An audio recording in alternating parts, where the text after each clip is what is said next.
Ya, kita balapan. Siapa yang menang?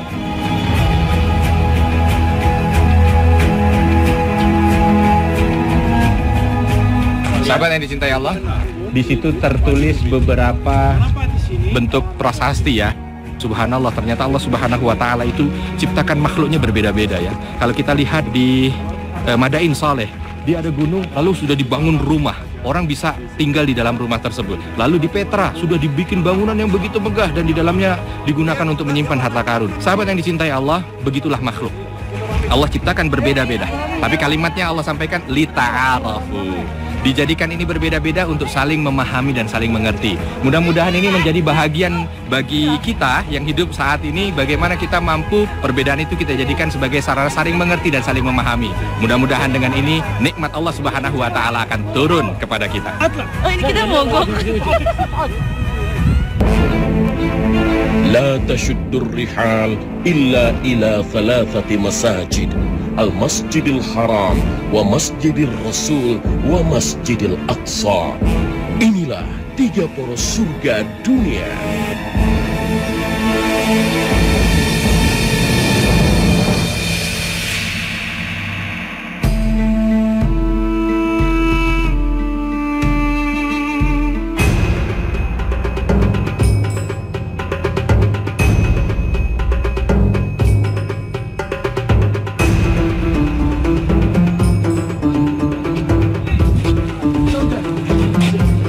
Assalamualaikum warahmatullahi wabarakatuh. Sahabat yang dicintai Allah, alhamdulillah dengan izin Allah saat ini kami disampaikan ke Wadi Rum ya. Kalau bahasa Arabnya Ram, Wadi Ram. Wadi itu lembah di mana di situ ada padang pasir, tetapi biasanya namanya wadi atau lembah di Arab ini identik dengan air ya. Maka tempat ini termasuk bahagian tempat yang di beberapa titiknya itu ada beberapa mata air yang ada di sana. Dan insya Allah kita akan mencoba masuk ke sini.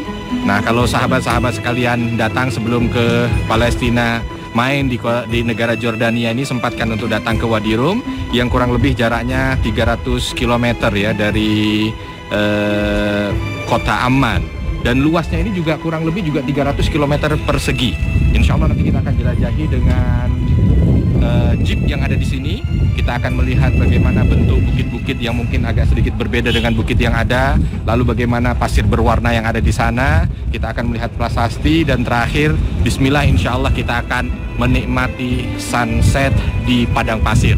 Dan tentunya jangan lupa dalam setiap perjalanan kita insya Allah kita mencoba untuk menggali hikmah untuk bisa menjadikan hidup kita lebih bertakwa kepada Allah Subhanahu wa Ta'ala.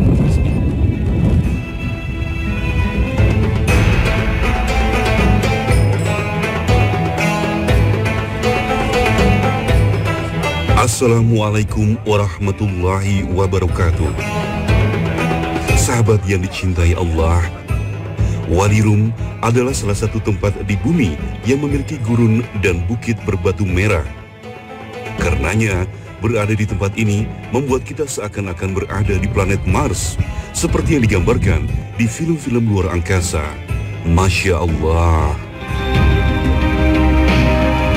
Wadi Rum ini terletak di bagian selatan Jazirah Yordania, tepatnya sekitar 60 km dari kota Aqaba, dekat dengan Petra.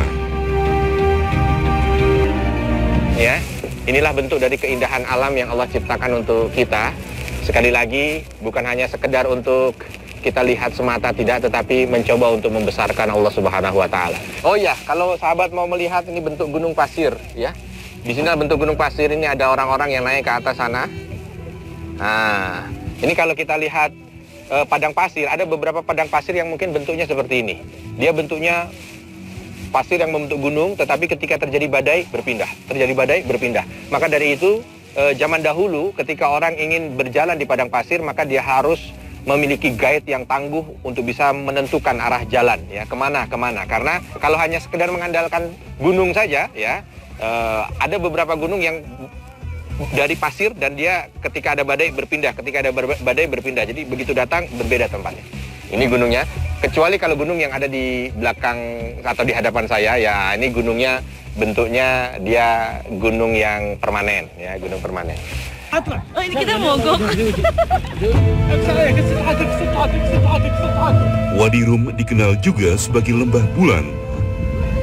Luasnya yang mencapai 74.000 hektar disebut sebagai gurun terluas di Yordania.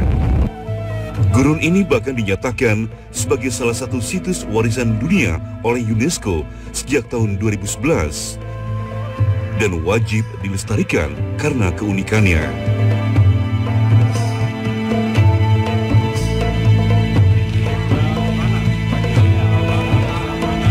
Sahabat yang dicintai Allah, di belakang saya ini jamaah sedang dijelaskan oleh guide kita.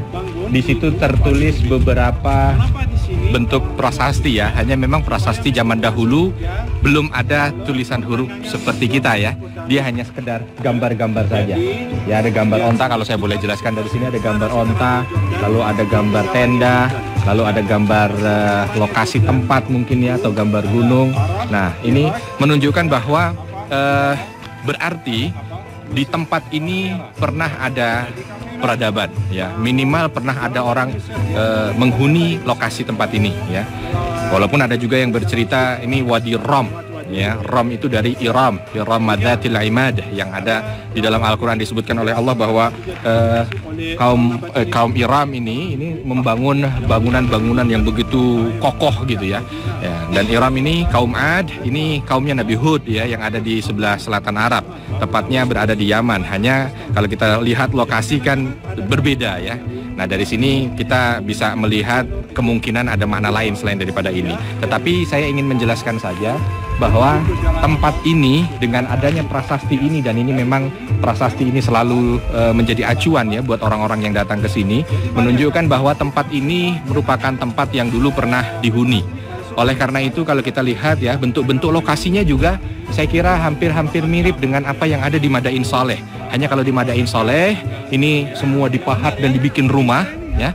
Kalau di Petra ini dipahat, dibikin kuburan, dibikin tempat penyimpanan harta karun. Kalau di sini memang tidak ditemukan adanya pahatan-pahatan di gunung-gunung ini ya. Tetapi ini bisa menjadi salah satu ciri atau salah satu tanda gitu bahwa tempat ini dulu pernah ada orang-orang yang menghidupi. Mungkin hidupnya seperti orang-orang Baduy yang ada sekarang, hanya hidup di tenda saja ya. Nah, dari sini sahabat kita perlu mengambil pelajaran juga. Subhanallah, ternyata Allah Subhanahu wa taala itu ciptakan makhluknya berbeda-beda ya. Kalau kita lihat di Madain Saleh, dia ada gunung lalu sudah dibangun rumah. Orang bisa tinggal di dalam rumah tersebut ya. Sudah begitu modernnya untuk manusia zaman dulu ya. Lalu di Petra sudah dibikin bangunan yang begitu megah dan di dalamnya digunakan untuk menyimpan harta karun. Sedangkan di sini dia hanya sekedar ada prasasti saja untuk bisa hidup di tempat seperti ini. Sahabat yang dicintai Allah, begitulah makhluk. Allah ciptakan berbeda-beda. Tapi kalimatnya Allah sampaikan lita'arafu. Dijadikan ini berbeda-beda untuk saling memahami dan saling mengerti. Mudah-mudahan ini menjadi bahagian bagi kita yang hidup saat ini, bagaimana kita mampu perbedaan itu kita jadikan sebagai sarana ta'aruf. Perbedaan itu kita jadikan sebagai sarana saling mengerti dan saling memahami. Mudah-mudahan dengan ini nikmat Allah Subhanahu wa taala akan turun kepada kita.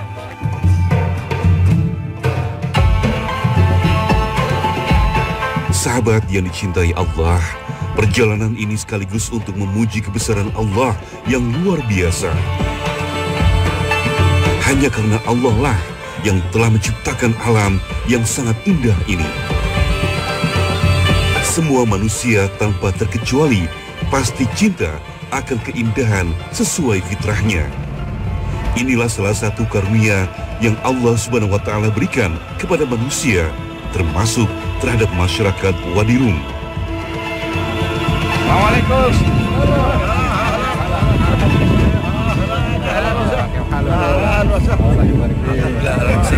Arifin. Sahabat yang dicintai Allah, beginilah wajah ramahnya sahabat-sahabat kita yang ada di Wadi Rum ya. Ini sahabat-sahabat kita ini di sini menyewakan onta-onta. Kalau ada yang ingin menikmati naik onta di padang pasir ya, biasanya naik di tempat yang seperti ini. Nanti di belakang sana ada tempat kalau kita mau menikmatinya, menikmati sisi-sisi bukit sambil ngeteh ya, subhanallah. Nanti kita bisa juga ke sana. Nah, ini sahabat-sahabat kita yang mencoba untuk memberikan bantuan kebahagiaan. Saya ingin mengambil pelajaran dari sahabat-sahabat yang ada di sini ya. Mereka bekerja, memang mereka bekerja dan mereka mendapatkan uang dari kerjanya ya. Tetapi subhanallah, ada satu yang kita ambil dari sini bahwa mereka bekerja untuk membantu orang lain supaya bahagia. Nah, ini kalau seandainya dia mampu untuk ikhlas dalam bekerjanya, subhanallah. Bukan hanya sekedar dia mendapatkan harta saja atau uang saja dari yang dia kerjakan, tetapi dia mampu untuk bisa mendapatkan pahala dari kerja dia. Mudah-mudahan semangat sahabat-sahabat kita ini juga mampu untuk kita serap di kehidupan kita di tanah air. Ketika kita bekerja, bagaimana kerja kita bukan hanya sekedar mendapatkan uang untuk kita, tetapi kerja kita mampu untuk bisa memberikan kebahagiaan untuk orang lain ya. Dari sini kita minum teh dulu. Assalamualaikum. Jazakallah khair.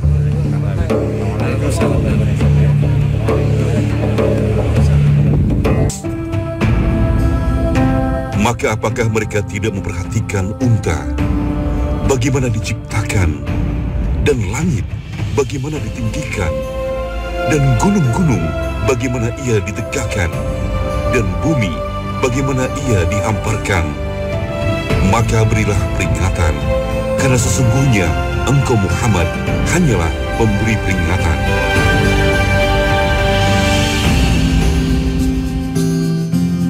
Alhamdulillah, jamaah yang dicintai Allah, kita diizinkan oleh Allah untuk bisa sampai di Wadi Rum ya. Jangan lupa, ini bentuk nikmat yang harus senantiasa kita syukuri. Nah, mudah-mudahan itu merupakan bahagian daripada rasa syukur kita kepada Allah atas nikmat yang luar biasa yang sudah Allah berikan kepada kita. Tentunya memang kalau kita ingin menghitung nikmat Allah ya, maka tidak akan pernah kita bisa menghitung nikmat yang sudah Allah berikan kepada kita. Apalagi salah satunya kita bisa menikmati matahari terbenam ya di Wadi Rum ini, di balik bukit ya. Biasanya kita kan menikmatinya hanya sekedar di pantai gitu ya, subhanallah. Jadi yang terpenting bagi kita adalah bagaimana mengambil hikmah dari ini. Ada ayat yang berkaitan dengan ini ya. Dari pergantian malam, dari penciptaan alam ya. Kita lihat gunung yang berbeda dengan gunung yang ada di tempat kita. Ini kan ciptaan Allah. Dari penciptaan alam, bergantinya siang dan malam, ternyata ada hikmah yang bisa kita ambil. Ada yang tahu di ayat berapa? Ayat 190 dari ayat Surah Ali Imran. Ya, coba dibacakan oleh Pak. Bismillahirrahmanirrahim. Inna fi khalqis samawati wal ardi wa ikhtilafil laili wan nahari laayatin liulil albab. Iya, sampai di situ dulu. Ini ayat 190. Inna fi khalqis samawati wal ard, sesungguhnya pada penciptaan langit dan bumi. Saat ini kita diperlihatkan oleh Allah penciptaan buminya ya. Bagaimana bentuk bukitnya ini membuat kita terpesona. Ini baru bukit yang ada di tengah padang pasir ya. Kita sudah bisa merasakan bagaimana maha kuasanya Allah Subhanahu wa taala.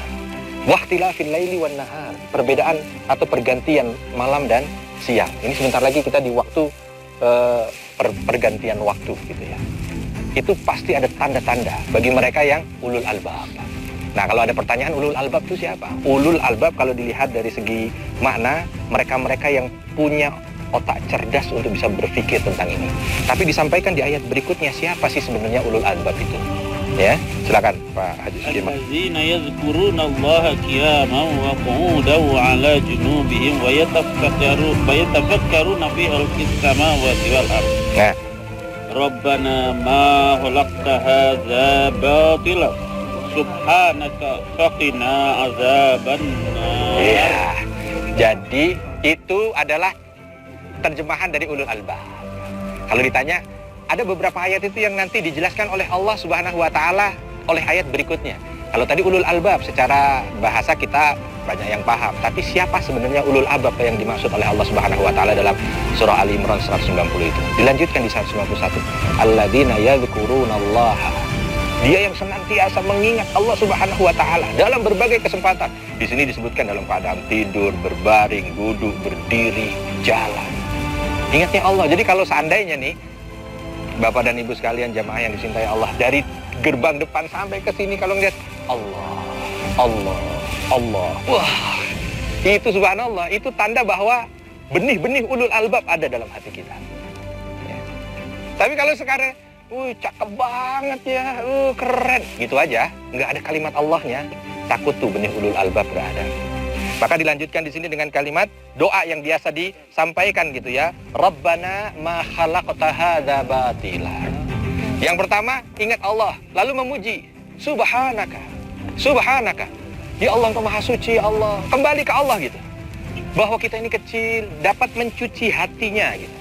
Ya, ini prosesnya. Yang pertama dia ingat Allah, dia berzikir kepada Allah, lalu karena kebesaran Allah itu dia sadar akan rendahnya dirinya di hadapan Allah, banyaknya dosa dia dan lain sebagainya. Ditutup dengan yang terakhir nih yang mungkin kita belum. Faqina adzaban. Orang ulul albab itu ketika melihat kebesaran Allah, dia ingat Allah, dia sucikan hatinya, ditutup dengan doa. Kalau yang disebut oleh Allah di sini doanya dijauhkan dari api neraka. Doanya bebas apa aja. Ya, kalau nggak gini, ya Allah, Engkau baru ciptakan bukit seperti ini di tengah padang pasir aja begitu indahnya ya Allah. Jangan haramkan diriku dari indahnya surga. Jangan haramkan mataku ini untuk bisa melihat kenikmatan yang sudah Engkau siapkan di surga.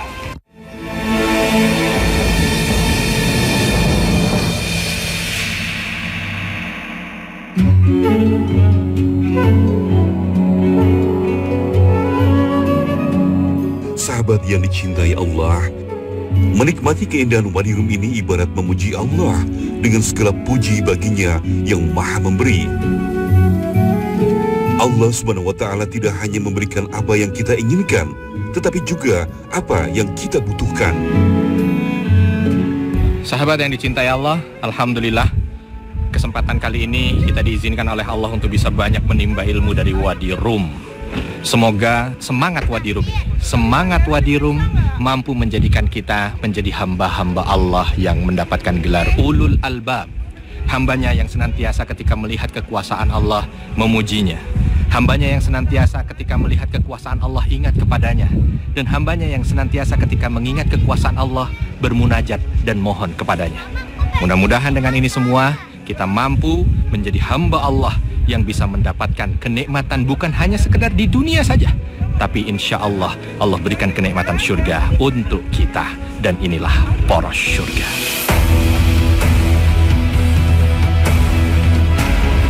Sahabat yang dicintai Allah, perjalanan menuju Wadi Rum dapat kita tempuh selama 1,5 jam melalui jalan bebas hambatan yang membelah padang gurun. Kita bisa menggunakan transportasi bis dengan biaya sekitar Rp130.000 per orang, atau bisa juga menggunakan taksi dengan biaya sekitar Rp560.000.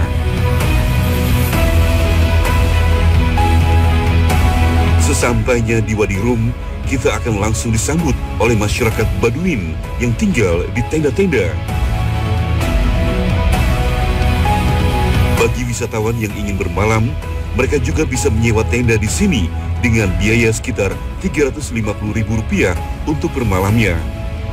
Menginap di Wadi Rum tentu membuat kita bisa membaur dan merasakan langsung seperti apakah kehidupan masyarakat nomaden ala Baduin di sini. Subhanallah.